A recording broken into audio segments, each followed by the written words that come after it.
locks in, and then it really, really hurts. That's kind of how the Japanese bobtail's tail works. It's sensitive, you gotta be careful around it. Oops. There's some pictures, like I said, they still got the tricolor. It's not in a set pattern. It just has set colors.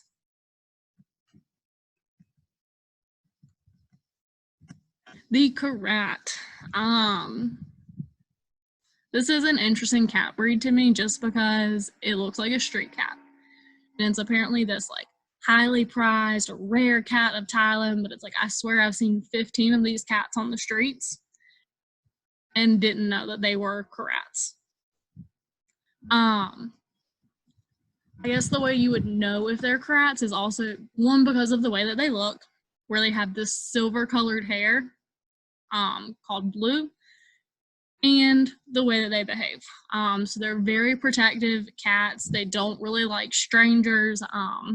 They're homebodies, so they can be a little bit aggressive around other animals or other people.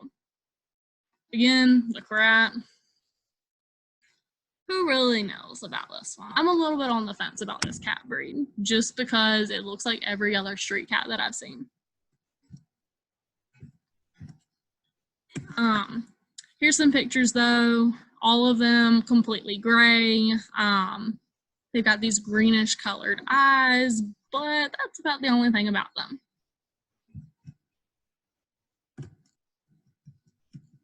The Manx. The Manx is a European cat breed, another genetic mutation, surprise, surprise. The Manx is a medium-sized cat. They're known for being like really affectionate, for having like one favorite person in the house, and that's their person. These cats are put in shows because, again, people like them, they're interested by them, and they want to see these cats. So when people put Manx cats in the shows, the Manx cats, because it's a genetic mutation, it's not down to an exact science.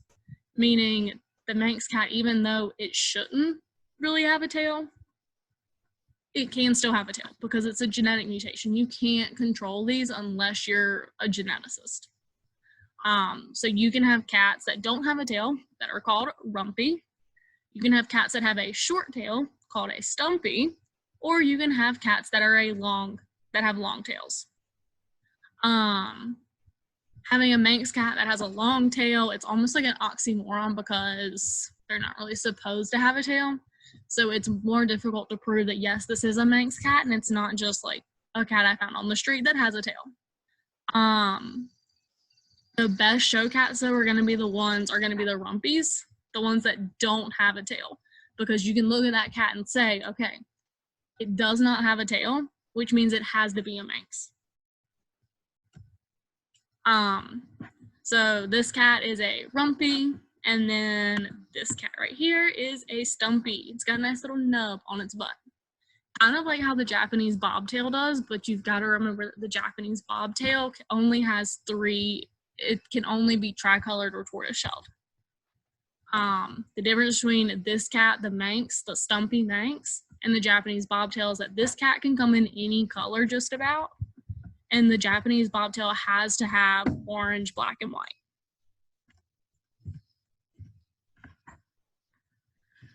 All right, so we're almost done. The Siamese. Lots of information about the Siamese cats. Siamese cats, they're not exactly my favorite cat breeds just because of how big their personality is. I guess that's the nice way to put it. These cats are very, very bossy. They are not big fans of other people. They're a one-to-one kind of cat, meaning if you live in a one-bedroom apartment and you want a cat, this cat will enjoy it because it's just you and it's just that cat. He doesn't have to live with anyone else, be bothered by anyone else, and they're cool with that. The Siamese cats, they have a very set way that they're supposed to look. The eye color should always be blue, and as long as the cat isn't overfed, it should have this equilateral or triangle shaped head, meaning you're going to have the ears here, and then its nose should go down to form a triangle. It should have a very skinny head and face. It should be this light blondish color all throughout its body, and then it should be darker at the tips. It should be darker on the ears, the feet, and the tip of the tail. They're very talkative, they're very loyal, they're fearless. So again, think about Lady and the Tramp. Think about those two Siamese cats that were in there that were just wreaking havoc, walking around singing that they are Siamese. They loved their owner, that little old lady. They loved her. They knew that little old lady didn't like the dog, so they made poor Lady's life hell to the point that Lady got out. They're loyal, they're fearless, they were jumping around on everything. Honestly, Lady and the Tramp did a really good job portraying the Siamese cats.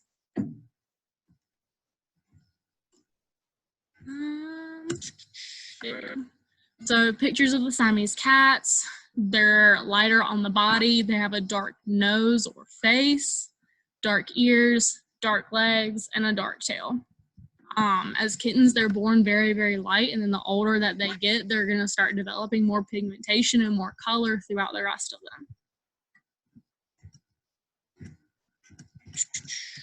them. The Singapura, not a whole lot on them. They're a very, very small cat breed to the point that they only weigh around 5 pounds. That's literally, think about going to the gym and picking up a 5-pound weight. That's a tiny cat. The males are going to weigh maybe a little bit over 5 pounds, like maxing out around 6 or 7, and then the females are going to weigh less than 5 pounds. They're itty bitty kittens. And because they're so tiny, they've also adapted this like quiet, shy disposition. They don't have a huge personality. They're laid back. They just want to relax. They want to kind of be in the background. They don't want a home with a whole lot of action.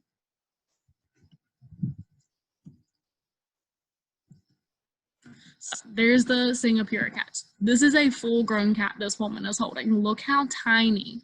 If you're wanting a cat that's going to stay a kitten, the Singapura is going to be a good one for you because they stay very, very tiny.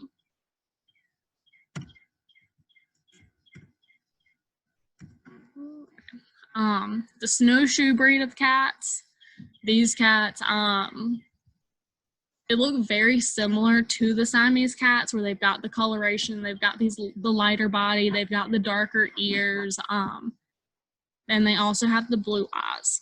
The thing that you look for to differentiate between a snowshoe cat and a Siamese cat is going to be the inverted white V-shaped pattern over the mouth and nose. Meaning when you look at this little kitten, it has like a sunglasses tan. It has white on its nose going down to its mouth. So its eyes are darker and its nose is going to be lighter.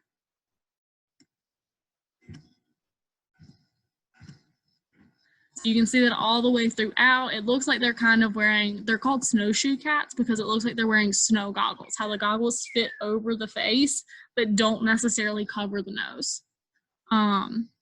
They're darker on the tails, a little bit on the legs, the ears, so very similar to the Siamese, but they're a larger cat and they have slightly longer hair. The primary thing though, and the easiest thing to remember is going to be this little mask tan line almost that they have. And last, but certainly not least, my fave, the Sphinx cat. This is what Raisin is. Surprisingly enough, Canada is credited with the creation of the Sphinx cat. A very cold place to decide that you want to have a hairless cat. You're not 100% hairless. Y'all have felt Raisin, you've seen him. He feels like a peach. He's got a little bit of peach fuzz. But for the most part, they should be like 90% hairless. They're meant to be strictly indoor cats. Like if Raisin were to come outside, he would need suntan lotion or sunscreen, I guess I should say, because he would get sunburned. He would get really cold in the wind, hot in the sun. He doesn't have that coat to try to protect him from the elements. So that's why Raisin has to stay inside. They're known for being very, very affectionate. Raisin is always purring, he's always napping, he wants to be in your lap, he wants to be loved on. Like he sleeps under the covers every single night. Because that's just that's who he is. That's who he is as a breed. His brothers, his sisters, his mom, all of them were probably just like that. They're a very, very affectionate, cuddly breed. Going back, though, to the fact that they don't have hair, because they don't have hair to protect them and to act as kind of like this extra layer, their body temperature is 4 degrees higher, just about, than other cat breeds. 4 degrees is a lot. Maintaining that body temperature 4 degrees higher than other cats means that they eat a lot. Raising, steady snacking. I feel that as a person who loves to eat. I feel the fact that Raisin also loves to eat. So he eats a lot. They're not necessarily supposed to store body fat, but I mean, you know, it happens. Raisin's got himself a nice little tummy. He's very cute. The Sphynx, though, they can come in a bunch of different colors. They're known for being wrinkly. Depending on how well bred the cats are will depend on how wrinkly they are. If you breed super wrinkly cats together, you're gonna get super wrinkly babies. How this cat has like little head wrinkles. If you don't want a super wrinkly cat, then you just breed them as is. And you get cats that aren't necessarily super wrinkly. The fact that Sphynx cats don't have hair is another genetic mutation. Meaning that if you were to breed a Sphynx, a hairless Sphynx, with a regular cat, like any cat that has hair, the babies would come out with hair on them. Because it's a recessive trait. You have to breed 2 cats that don't have hair together to get babies that don't have hair. So just one more thing to kind of end the class for today. If y'all have time, I would love for y'all to use Instagram to find some kind of cat breed page on Instagram and just send their @ to me. So if we, let me see, exit. Perfect. So if you go to Instagram and you type in any cat breed. The one I've got on this PowerPoint is one that we didn't go over. It is called the Shorthair Rex. So if I type in this breed, Shorthair Rex, and I'm just gonna search it, see what comes up.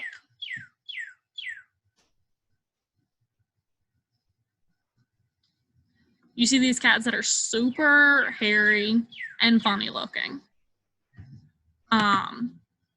Click on them, it'll take me to their page. I can just go through. Oh, that one's not gonna load.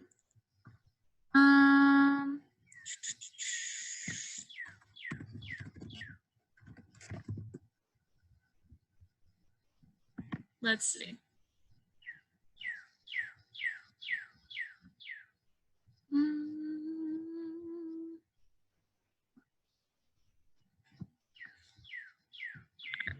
Perfect.